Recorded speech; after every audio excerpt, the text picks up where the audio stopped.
Jonesy and Amanda. Jam Nation. Look, there's a very complicated route to get the Matildas into the Olympics in July, but an important step is happening tomorrow with the girls playing Uzbekistan.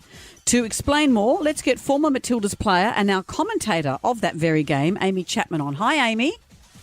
Morning. Thanks for having me. That's great, Amy. I like how Amanda went full SBS on Uzbekistan. Will you be saying that as well when you're commentating? I've got a bit of practice to do between now and commentating on Saturday. There's some tricky names. I don't know too many people from Uzbekistan, so a bit of work to do for me. So what happens with this? We all love the Matildas, obviously. We did so well in the World Cup. Are we assuming that we will qualify for the Olympics?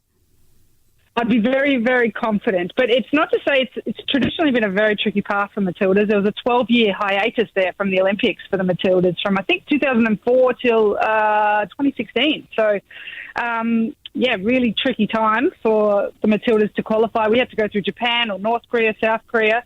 This time we have lucked out a little bit. Uzbekistan are a fair bit lower ranked, but they are an unknown, and first leg, of course, away in Uzbekistan in -1 degree. Oh, crikey. Jeepers. And if we win this on Saturday, have we qualified, or is it still more complicated? A little bit more complicated. It's 2 legs, so you play them away and then they'll come to Melbourne on Wednesday, and it's just the best of those 2 games as an aggregate. So, look, if we have a confident win over there, a draw or even a lesser loss here would do the job. So it's just the best of 2 games. And speaking of legs, Sam Kerr, she had that leg injury. She's not playing, is she? No, Sammy's out for a little while. She had the dreaded ACL, so that'll see her out for the majority of this year. So that is in the big question mark. How do we replace Sam? And a few new faces in there and potential reshuffles will have to be what Tony Gustafsson relies on. Amy, we've been talking on the show this week about the notion that a whole lot of men, like 50% of men, think they can land a plane. They can take on a bear. They can outrun a bear and take it on. They imagine all these things.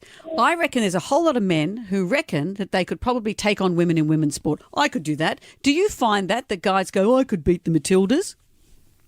It totally depends about how much they know, I think. I think those who don't know a huge amount about it assume a lot of things. But I think what the great thing about the World Cup was, I think it really showcased the intensity the women play out, the skills that they have.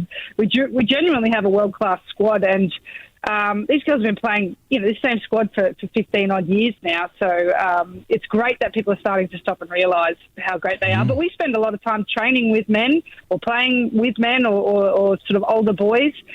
So we know exactly the things that the women are better at. And, of course, it's just the pace and power is the one thing. Once they're fully grown men, it's difficult. But in terms of skill set, there's a lot. There's nothing that the women can't do that the men can. Well, I remember I was doing a speech at my own son's wedding when you guys were playing. Yeah. And people were just cheering. I thought, how good am I in this speech? But they're all watching your game. Including me. On our phones. Amanda's going, go. I'm going, okay, steady on. I'm just doing a toast to the bride and groom here. No, we're all watching the game. It was so thrilling. What a great ride. And here's to the women getting into the Olympics. Yeah. What a great thing that would be. Yeah, it'd be absolutely fantastic. So obviously everyone get behind the Tillies. It's always a great weekend when you've got the Tillies playing, and then again a quick turnaround on Wednesday. So exciting few days. Good on you, Amy. Thank you. You can watch the games live on Paramount Plus 10 and 10 Play. Uzbekistan. You've got to go full Danikian on it, Amy.